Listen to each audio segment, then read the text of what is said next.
Hello everyone, welcome to the screencast videos for CHY 103 or General Chemistry.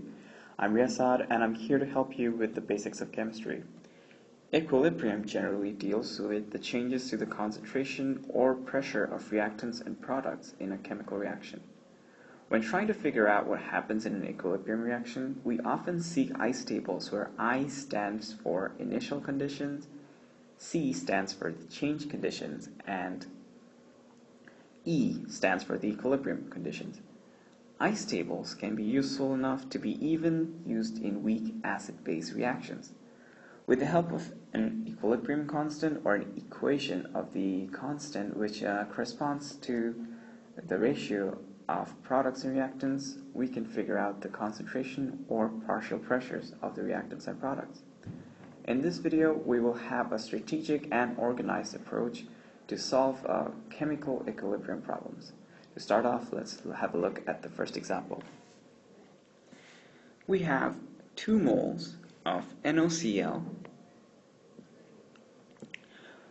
pure NaCl, decomposing into NO and Cl2, nitrogen monoxide, and chlorine in a flask. The question asks us to find the equilibrium concentration of NaCl and chlorine, and it also asks us to find the equilibrium constant Kc at this temperature. The first step here would be to rewrite the equation and to check if it's balanced. Since the equation given is already balanced, we can just rewrite the equation and move on to the next part. So we have 2 NaCl decomposing to give 2 NO and Cl2. Now that we're done setting up the equation, we can move on to the next step, which would be to look at the initial conditions. Since we're dealing with concentrations, we can set up our initial concentration like this. We can set I in brackets or initial concentrations. So for NaCl, we see that initially we have 2 moles of NaCl in a 2-liter flask. Since we know that concentration is moles over volume, we can say that we have concentration of NaCl in the beginning as 2 divided by 2, or 1 moles per liter, molar, but we're not going to put units here. Next, we have nitrogen monoxide and chlorine, but we have no information given about them in the beginning of the reaction. So initially, we are going to assume that there was no NO and Cl2 present in the flask to begin with. Next step would be to go to the change conditions, or the change in concentration. What we do here is that we set variables for the change that happened in the entire reaction process, since we did not have any information about this in the question. We know that the reactant decreases in quantity and the product increases in quantity, so we can set the negative variables to the reactants and positive variables to the product. Let us choose the variable x. Next, we look at the coefficients of the reactants and products, which correspond to the moles of reactants and products in a general reaction, and multiply them to our variables. So for NaCl, we are going to have negative 2x. For nitrogen monoxide, we are going to have positive 2x. And for chlorine, we're going to have positive 1x, or just positive x. Now, equilibrium concentration is basically the concentrations that we end up with after the changes happen to the initial conditions. So equilibrium concentrations or conditions are going to be equal to initial plus changed conditions. So for this part, the example, we have 1 minus 2x as our equilibrium concentration for NaCl, For NO, we have just 2x because 2x plus 0 will give us just 2x.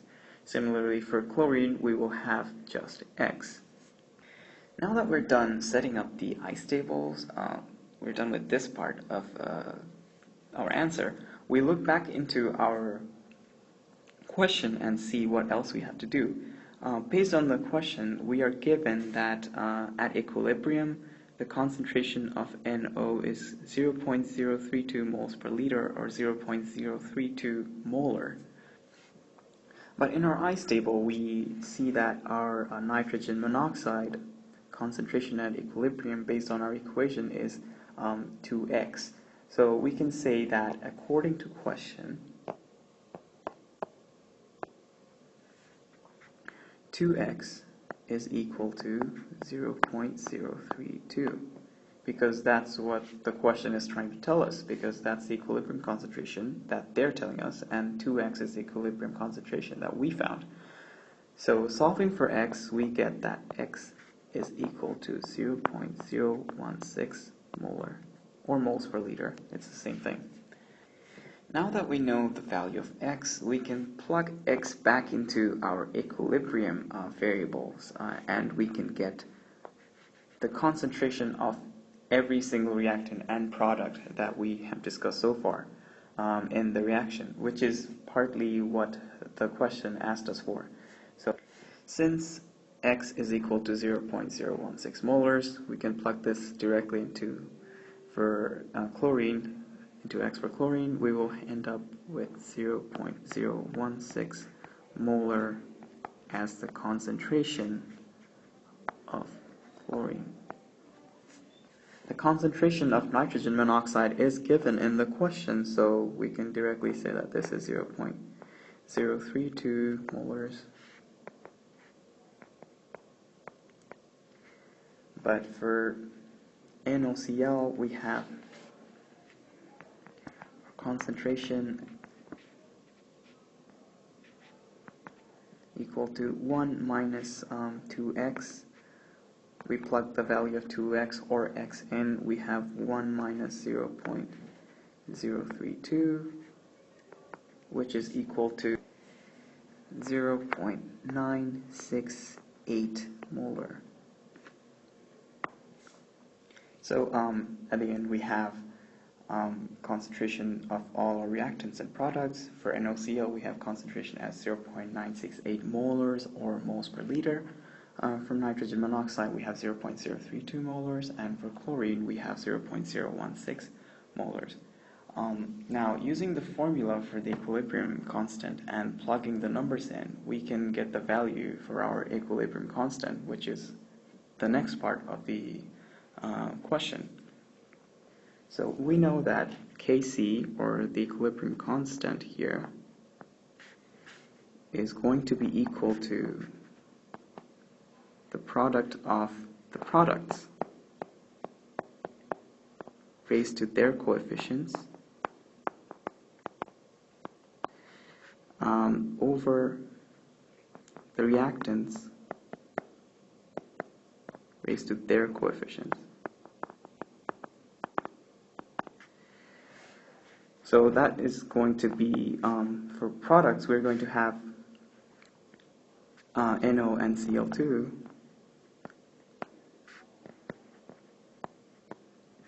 but NO has a coefficient of 2, so we're going to have raised to 2. And for the reactants, we have NaCl, and once again, NaCl has a coefficient of 2, so we're going to have to the power of 2. Now we plug the numbers back in. We have 0.032 squared times, for chlorine we have 0.016 divided by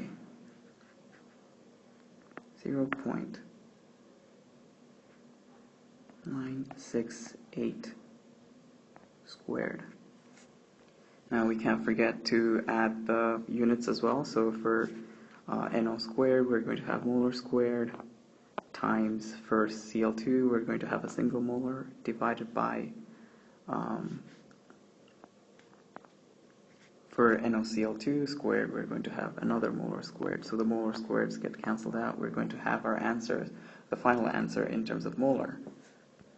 Now, we end up with 1.75 times 10 to the power of negative 5 molars for